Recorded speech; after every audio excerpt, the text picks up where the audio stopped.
Shalom Bapak Ibu Saudara yang dikasihi Tuhan.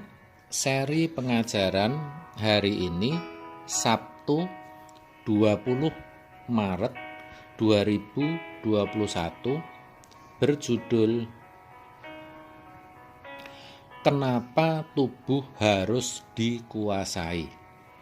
Paulus mengatakan dalam 1 Korintus 9 ayat 27 demikian. Tetapi aku melatih tubuhku dan menguasainya seluruhnya, supaya sesudah memberitakan Injil kepada orang lain, jangan aku sendiri ditolak. Itu artinya Paulus sangat menyadari bahwa tubuhnya harus dikuasai, atau ia harus menguasai tubuhnya. Bahkan dikatakan seluruh tubuhnya. Pertanyaannya, kenapa? Tadi dikatakan supaya sesudah memberitakan Injil, jangan sampai dirinya sendiri ditolak. Ditolak siapa? Tentu yang dimaksud Paulus adalah ditolak oleh Tuhan. Kalau ditolak manusia, ia jelas tidak takut. Dan ia sudah membuktikannya sendiri, bahkan sampai dipenjara beberapa kali. Dari sini ada pelajaran penting, yaitu bahwa siapapun bisa saja ditolak Tuhan.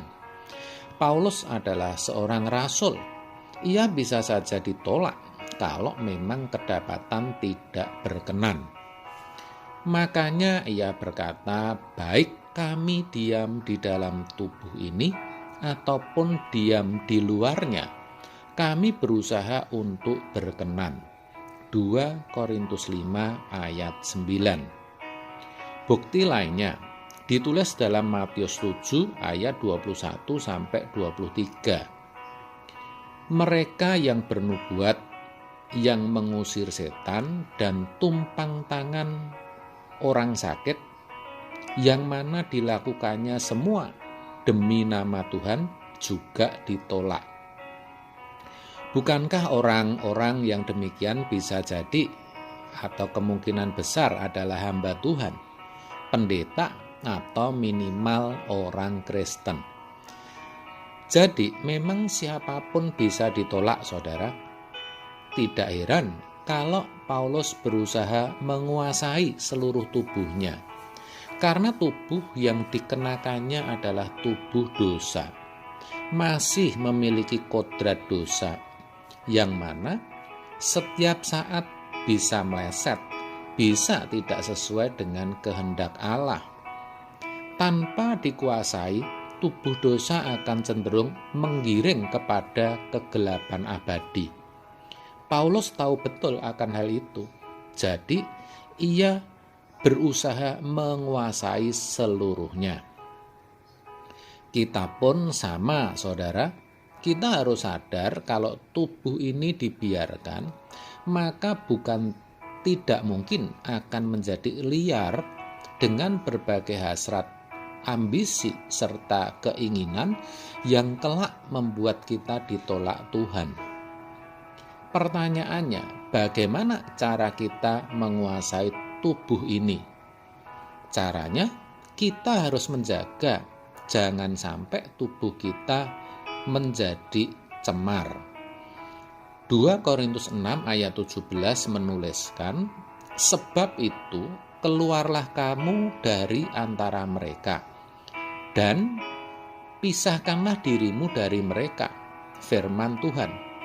Dan janganlah menjamah apa yang najis, maka aku akan menerima kamu.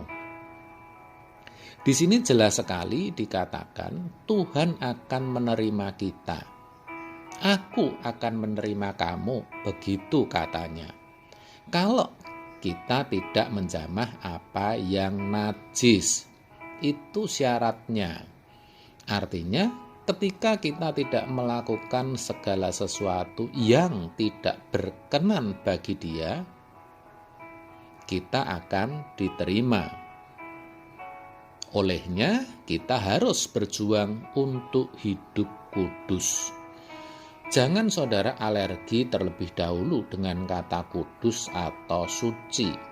Jangan saudara berkata tidak mungkin. Karena kalau itu mustahil, tidak mungkin Tuhan dalam banyak ayat di Alkitab menghendaki kita untuk memiliki kesucian hidup. Misalnya dalam Efesus 1 ayat 4 dikatakan kita dipilih untuk hidup kudus. Juga dalam 1 Petrus 1 ayat 16 dikatakan kita harus kudus sebab Allah juga kudus. Ibrani 12 ayat 14 yang mengatakan tanpa kekudusan tak seorang pun akan melihat Allah. Dan masih banyak ayat yang lain lagi. Saudaraku, yang namanya kekudusan itu bukan pergi menyendiri ke tempat sepi atau ke gua, lalu tidak makan, tidak minum, tidak bekerja, dan tidak melakukan apapun juga, bersemedi, mencari Tuhan melulu. Bukan seperti itu. Kekudusan itu bisa dimulai dari hal-hal yang kecil dan sederhana, seperti cara bicara yang tidak menyinggung atau melukai, sikap hidup yang mau menerima siapapun juga, bagaimana memperlakukan orang yang salah, bagaimana bergaul dengan orang yang di bawah level kita, memperbaiki hasrat yang tidak tulus, menghilangkan kemunafikan, juga kebaikan yang pura-pura harus dihilangkan, dan masih banyak lagi. Yang penting kita komitmen dulu, mau untuk hidup kudus. Kalau kita mau, Roh Kudus akan menuntun dan menunjukkan. Tetapi memang harus diakui bahwa itu tidak mudah dan berat. Makanya Paulus sendiri berusaha sedemikian rupa untuk menguasai seluruh tubuhnya agar kelak tidak ditolak. Saya percaya itu teladan yang baik. Sebab itu mari saudara, kita sama-sama berjuang menguasai tubuh kita, hidup kita, agar kita bisa kudus dan tak bercacat di hadapannya. Amin. Tuhan Yesus memberkati.